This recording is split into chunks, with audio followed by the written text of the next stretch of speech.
being able to have your daughters with you at the Vol Walk, how great was that moment for you to just be able to share a little bit of your life with them in the football sense? It was really good because that's a memory that they always remember. And it's one of those situations like being in that environment, them walking down, being excited. They got their shades on, so it was really, really awesome.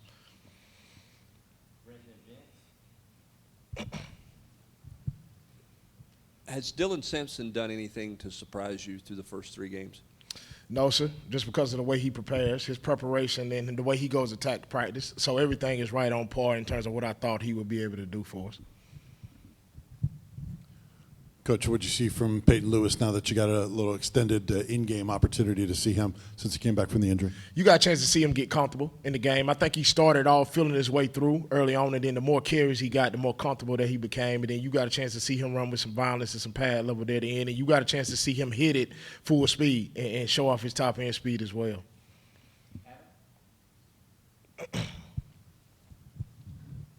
Last season, Dylan, I know you weren't here yet, but last season, Dylan scored a lot of touchdowns for the few touches he had. He's doing the same thing this year. Is there any innate quality or what is that with running backs that they get near the end zone, they're getting in? I think that's the hunger part of it, and that you want to get in the end zone and be able to punch it in, and then also the feel of it. You know, when it's like for a running back, when they get in that zone, when they're running the football, whether that's the zone scheme or whatever scheme you run it, and they start to feel it, it's kind of like they're running blind. They can just feel where the holes are going to open up at. And I think he just got an innate ability to find that end zone once he gets to that point in time in the game.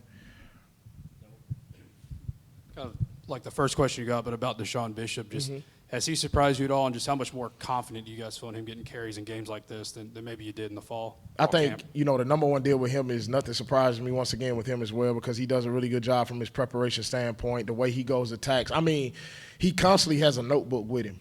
From the time he walks into the building until the time he leaves, and he constantly taking notes throughout whatever meetings he's in.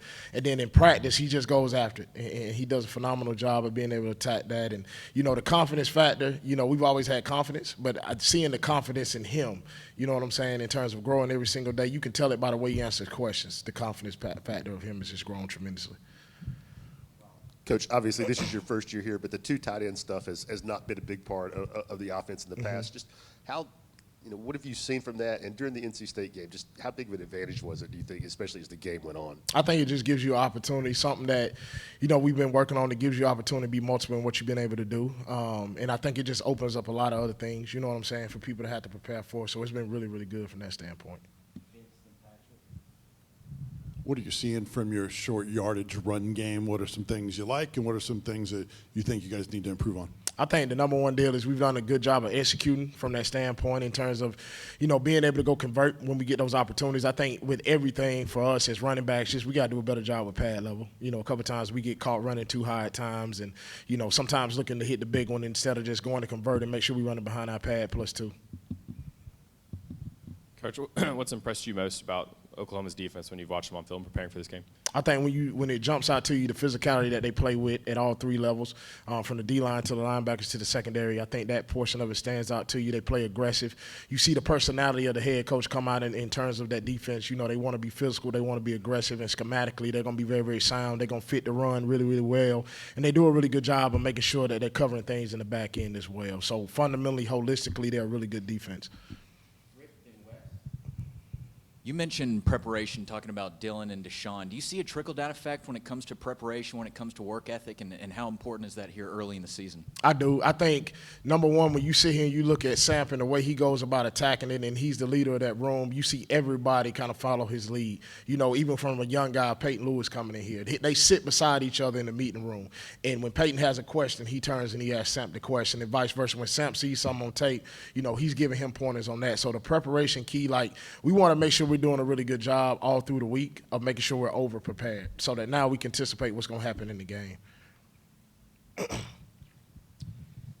As much as, you know, Dylan's done earlier in his career, throughout this offseason, I guess, there were times where he missed some stuff here and there and didn't get the work he wanted to get in, and maybe the work y'all wanted him to get in. Was there any concern from your end going into the season that he would need time to to build into it, or has he hit the ground running the way you thought he would? No, I think, the number one deal is even with his time, you know what I'm saying, that, he had limited reps. He did a really good job of preparing himself on the sideline in terms of taking those mental reps. And I think with him, it's muscle memory. You know what I'm saying? Once he gets in there, he gets 1 carry, 2 carries, it all comes back to him, and he kind of gets in his rhythm and flow. So nothing surprises me from that standpoint. I think he's done a really good job of maximizing every single opportunity that he's got and made the most of it.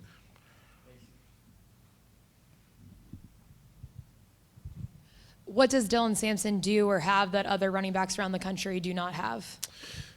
For me being in the room with him every day and having a chance to coach him every day, I can just speak to what he brings to the table for us. I mean, I think, number one, you see the leadership characteristics about him. Number two, you see how smart he is. He is very, very football smart and football savvy. He can pick up on a play one time, and you don't have to sit up here and repeat the same things to him. He'll come off the field and be like, Coach, this is what happened. And I always tell them, tell me the truth when you come off the field, so that now we can sit up here, we can make the right corrections. I think that, number one, is really, really good. And then I just think overall his instincts, the ability to play fast on every single thing that he's able to do. And then also in sitting here talking about pass protection, the ability to go in there and be violent in pass protection with his hands, I think that makes him, in my opinion, really, really complete.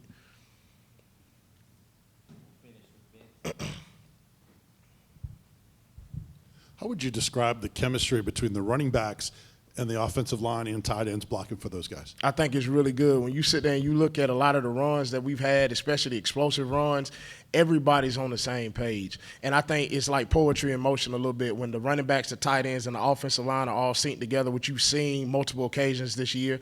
It's been really, really good. And I think they feed off one another too. The offensive linemen, when they're sitting there having big blocks, the running backs get amped up about that, and vice versa with the tight ends when they're leading up for us in certain situations. And then, when we have big plays, when we get over to the sideline after that drive, a lot of times I can't find the backs early on because they over there congratulating the tight ends and the offensive line, make sure they're doing a really good job of uplifting them. So that portion has been really good. Thank you. Appreciate you.